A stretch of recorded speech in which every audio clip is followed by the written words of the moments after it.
10 heures lañ leen convoqué mais mbir yi dafa yéex tàggatémbe ba le soir ñuy mën a doog a décanter peut-être wala commencer wala démarrer lu jëm ci installation yi alors loolu est-ce que li muy am bari na ci législature wu yees ak bu ñu waree installer une nouvelle législature.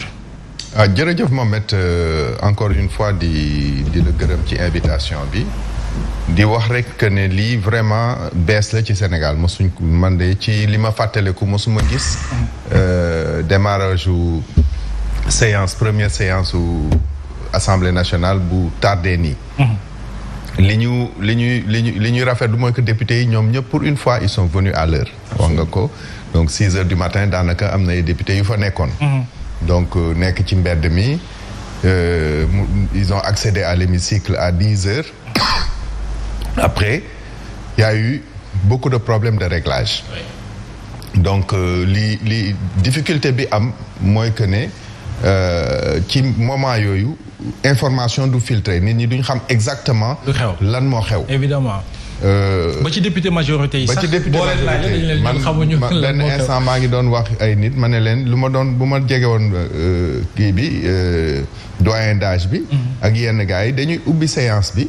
def appel nominatif bi ba pare après def suspension de séance dem continuer def ay réglages mais bu fekkee ne ay réglages yu jóge ci majorité bu am 130 députés sur une assemblée de 155 dafa durer 7 heures de temps daf ñuy jox ay idées sur comment ça se passe au niveau organisationnel donc tey moom vraiment parce que nit ñi ñu ngi wax ne ay benn instant ñu ngi wax ay parité sur la liste des 8 vice-présidents du loolu mënul bloquer démarrage u séance u Assemblée nationale lu leer ba leer mooy que ne y avait pas de consensus sur le président sur la candidature au poste de président de l'Assemblée nationale. Heureusement il y a eu un heureux dénouement mujj nañ ko élire mais ñëpp xamoon nañ ne en tout cas ñi mun jàngat ci politique xamoon nañ ne El Malick moo nekk le président le vrai candidat.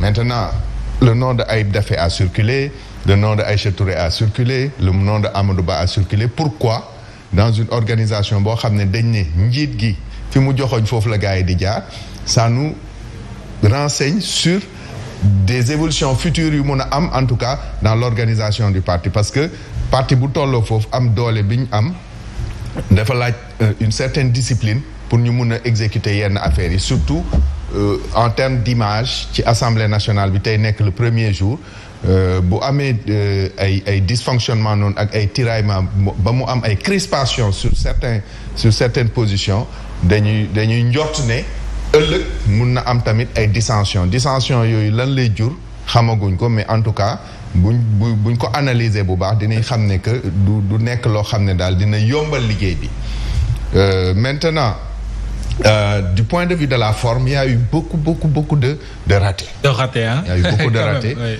Parce que je ne sais pas ndax est-ce que doyen d'âge bi le service législatif jël na ko pendant quelque temps wax ko naka la déroulement bi war a demee lan mooy prérogative am lan mooy sañ-sañ ak lan mooy xam nga suppléants yi ñu installé tey sous le bureau d'âge kenn waru ko def le bureau d'âge benn affaire rek lañ ko sant élire le nouveau président de l'Assemblée nationale foofu la yem. te mooy gérer le déroulé.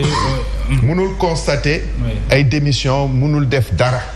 élire day def appel nominatif absent présent il constate le quorum bu quorum bi amee mu ubbi séance bi.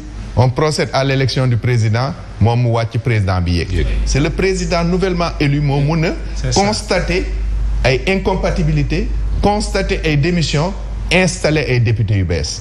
Donc vraiment il y a eu beaucoup de manquements. Et je pense que le secrétaire général ne l'a pas trop aidé gis naa benn instant ci image yi muy wax ak moom mais yooyu boo ko préparé wul à l'avance. C'est ça du ko mun a suivre surtout voilà en amont balaa ñuy ubbi séance bi boo ko soree da ngay affaire bi day nekk lu yomb ci yow. mais solennité bi am ci biir assemblée nationale. diis na diisaay boo xam ne.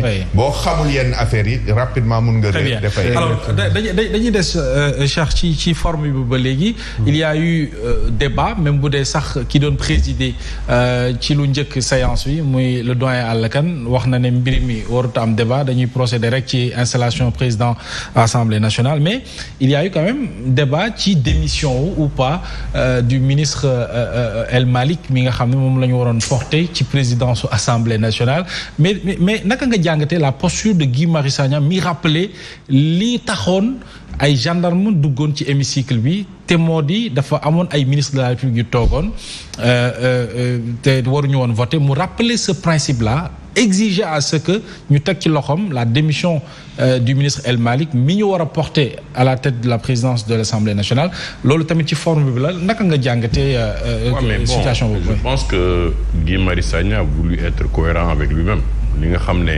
dénoncé woon na ko en 2022 mënu ko bañ a dénoncer en 2000 avec l'installation 2024 bi de l'Assemblée nationale parce que kon dinañ ko rappeler parce que ñëpp gisoon nañ ko donc ñun xamoon nañu déjà la démission du premier ministre devait être annoncée à l'avance pour les formes parce que c'est institutionnel ñu mën ko mettre les formes mais bon le matin la ko wax à la sortie nee na moo déposé démission. Pourquoi El Malick à ce moment-là il n'a pas déposé sa démission?